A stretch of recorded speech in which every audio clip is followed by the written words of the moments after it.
Hello, David Hood here, the Dallas SEO Geek, and this video is about SEO analysis tools, the good, the bad, and the ugly. You really want to be careful with making conclusions based upon tools out there because there are a bunch of different angles to consider things from, and sometimes something on one tool can look completely different than what it really should look like. It can give you a very bad impression. And some of the tools, a lot of the tools, in fact, have huge flaws. That doesn't make them not useful, especially if you understand what those flaws are and how to kind of work your understanding around those tools. Now, I'm going to show you a lot of the tools that I actually use to do my analysis of new websites and all sorts of other kinds of websites and projects that I come into contact with. So a couple things that you really want to be aware of, and this is actually true for not just SEO, but anything, and something that I call beware of being thinking that something is proved via what I call naked data. Essentially, what naked data is giving a single or a few data points and determining that that is proving something of meaning. Let me give you a general example for this. That would be like someone saying, in the state of Texas, X number of people died from this thing. Oh no, everybody's going to die. Okay, and that's the only information they give. Well, what was it the previous year? What was it the year before that? What's the trend? Well, that's important to know because, well, maybe it actually went down. So that's good, right, if it went down. Maybe it went up, but there was a trade-off with something else that went way down. So overall, it still was good. And so you really got to be aware of any single data point that doesn't have sort of a reference, and this frustrates me to no end, especially in like politics and just news in general. When they show like one number, it's just almost completely meaningless. In a lot of ways, it actually is worse than nothing because you're getting only a small part of the information. So each one of these tools that I'm going to show you, by and large, you just can't take them all by itself. Another thing that I really want you to be aware of is a lot of SEO packages out there that you'll pay for that are really inexpensive, like anywhere between less than $200 per month. A lot of times what they are just reporting tools that aren't actually improving your SEO at all. They don't actually do anything other than give you information. And especially if you don't know a whole lot about SEO, that information is going to be not useful to you because you're not going to know how to interpret it, right?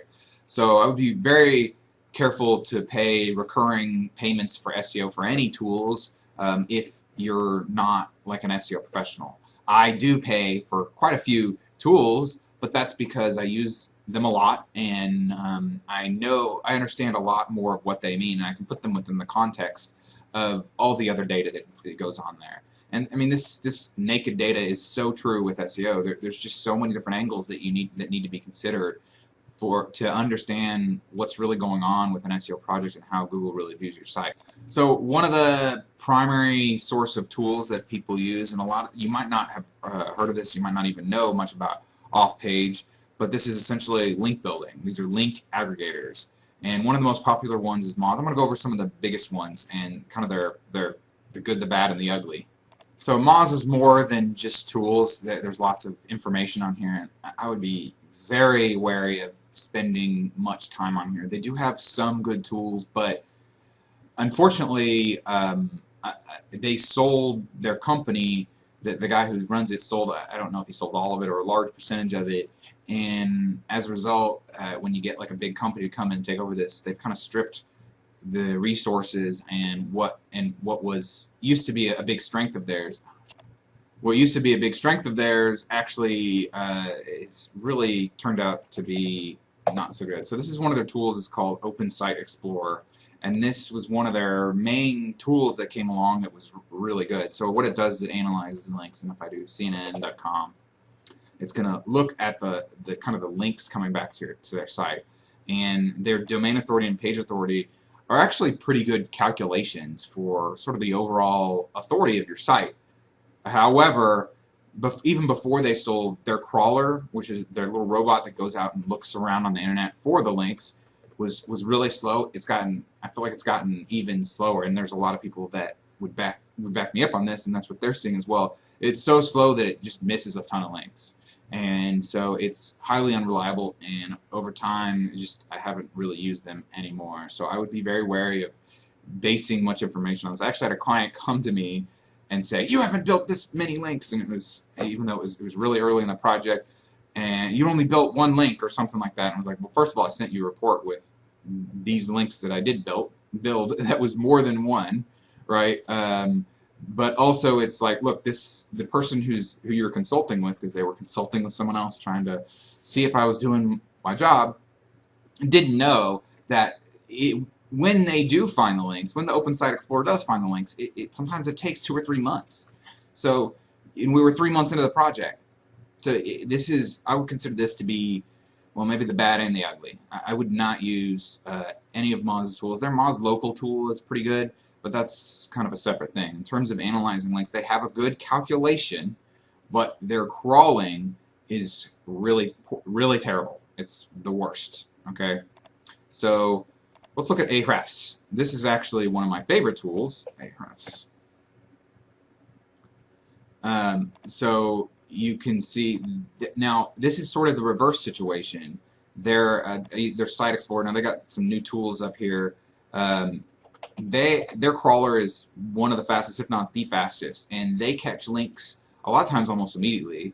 And one of the most important things that they're good at is how they display the anchor text, which is very important to how your site ranks. So, but their calculation for ranking your domain and how powerful it is, they're still kind of testing that. I don't think their calculation is as good as Moz's. If only they could combine, Ahrefs data with Moz's calculation, then that would be a lot better.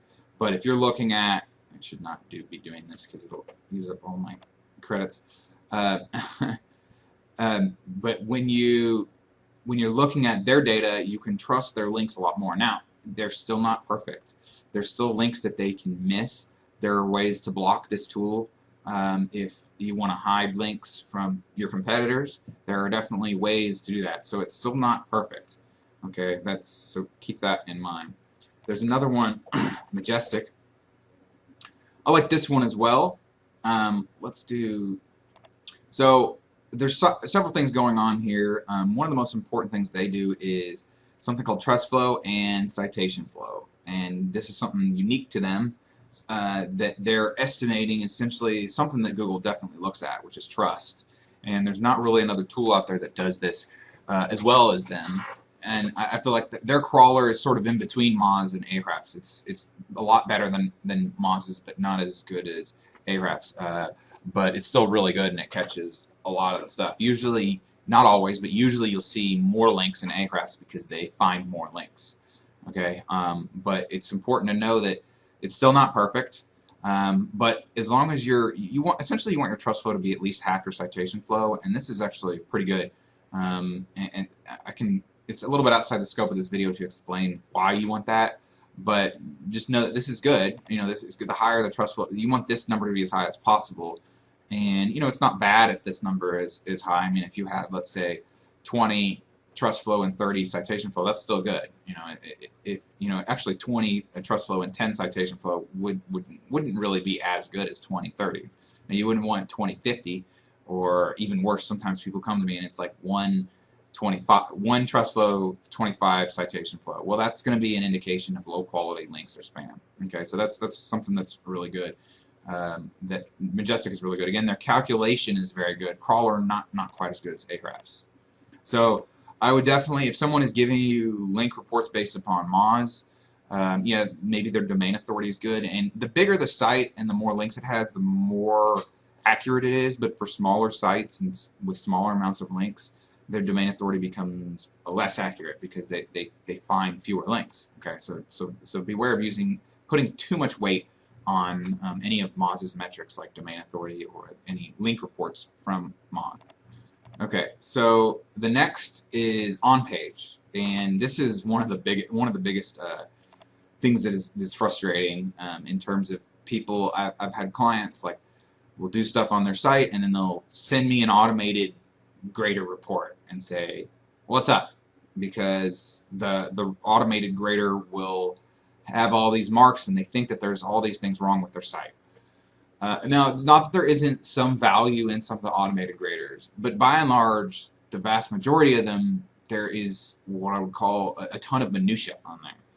Really, when it comes to what's going on your site, there's only a few things that are really going to be count for 99%. There's 3 things that are going to count for 99% of what caused your site to initially rank.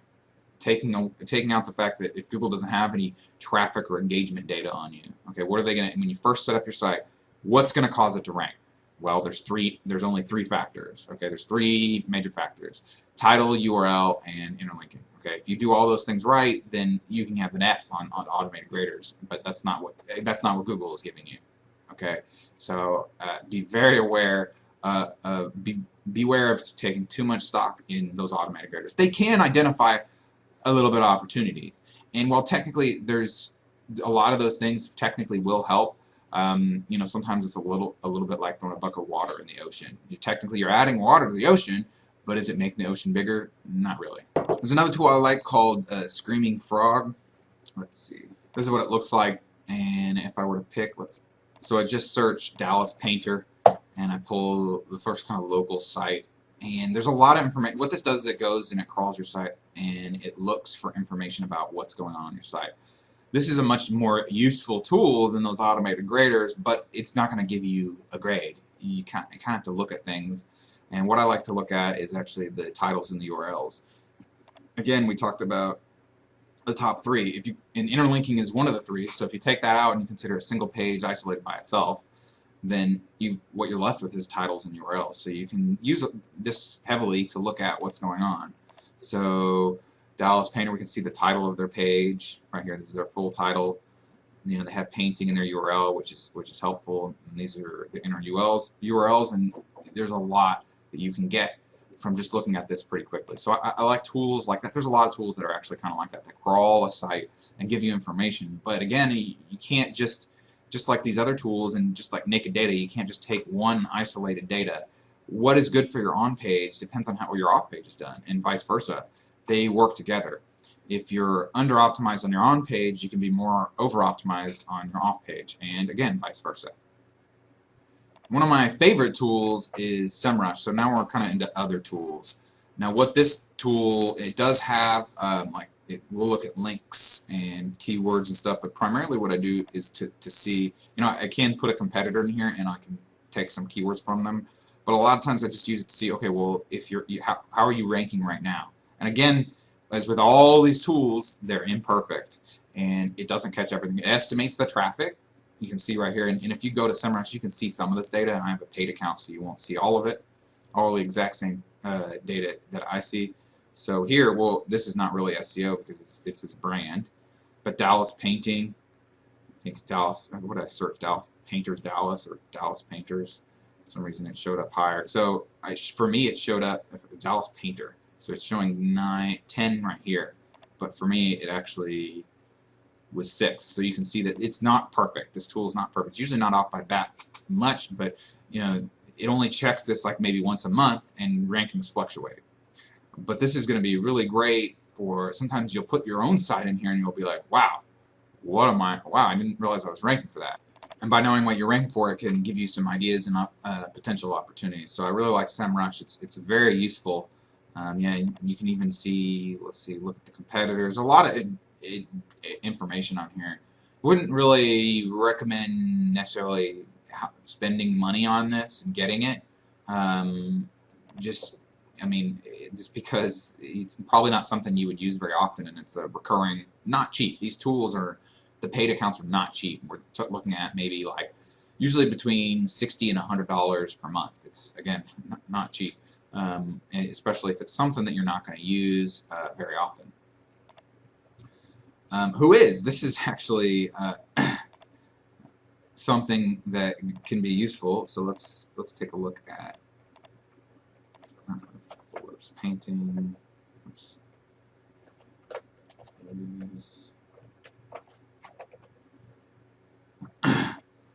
So this is, you know, this is whois.com/whois, and then the domain. There's all sorts of other kind of whois type tools out here. We can see, okay, so they got privacy. That's good. You can see in here if you're getting a bunch of spam, even like mail to your home address. a lot of times it's because you don't have privacy, and so your address, your home address, or whatever your business address is public information on here. We can also see sometimes where it's hosted. This doesn't always. We could check to see these are the name servers, so this is where your host is. You can see how old the site is. So they got a really old site. That's useful to know, but not like critical. Okay, Google search operators. This can be useful as well. So if I do site, this is one of the useful ones. You can see how many pages that Google has indexed. So 91. So this is only going to show ones that have. Okay, so you can see they got a Houston location. But we can see the kind of the pages that Google likes. And here's another thing: if you wonder, well, what page does Google like most for a certain search phrase that you're not really ranking that well for? So we put Dallas painter. Okay, what's the first one that shows up? Okay, so this is going to be their best page for this search phrase, right? And there's all sorts of other Google operators you can use. Google is your friend here, and there's a lot of different ways in which you can use Google to kind of understand what they think of you.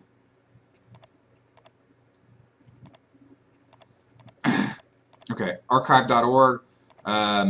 This is something that can tell you a little bit more about a site, your own site, as well as other people's site. Now, it doesn't always work, but what this does, this actually pulls, this actually looks at historical. So on January 10th, it pulled a snapshot of a site of this Phillips painting.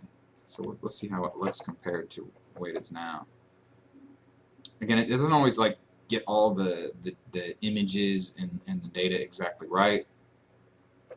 So it looks like it kind of has trouble with that there, and we can go even further back. We can see this might not be incredibly useful to you unless you're looking at like some of your competitors. So this is it's not perfect, right? So we can see but this could be useful depending on a lot of circumstances. Actually, one of the most useful scenarios that can kind of save your end is like, let's say your site gets screwed up or hacked and you have no backup, your backup's messed up or whatever, you don't have a backup. So I have restored a site, at least I got like 80 to 90% of what I needed from archive.org. So that's really, really useful. Actually, this should be rank checkers. Okay, so you definitely want to be checking your rankings. I don't like the daily rank checkers because you really shouldn't be looking at your rankings daily. SEO, especially nowadays, it's just slow. It just doesn't, it's not something that happens really quickly usually. Now for low volume searches that are low competition, you can sometimes get fast rankings, but it's a little bit like watching the stock market. You shouldn't look at the stock market every day. It's not good for you. It's actually, they've done studies, and the people who look at the stock market on a daily basis or on a very regular basis do worse than the people who look at it very infrequently. And really, if you're disciplined about your investments and you've got good, safe, kind of good index funds, it's a little bit off topic, you probably only need to look at your investments once or twice a year. Okay, and with SEO, I look at the rankings about once a month, and that's about as frequent as you want to get. Even with that, there's quite a bit of randomness in the data that you can't put too much stock in one data point. You can't put too much stock in one single month of improvement or non-improvement for search phrases. So if you have any questions about information that you're being shown about your website and you're not sure what it really means, feel free to give me a call or go to my website and submit a discovery form. You can go here and I'll take a look at it, and I will, or you can click Get Free SEO Analysis. Take you here, fill this out, and I will get back to you and let you know, and I'll use a lot of these tools, and you can see kind of how I look at it from a specific perspective for your site. So thanks for watching, and have a great day. Bye.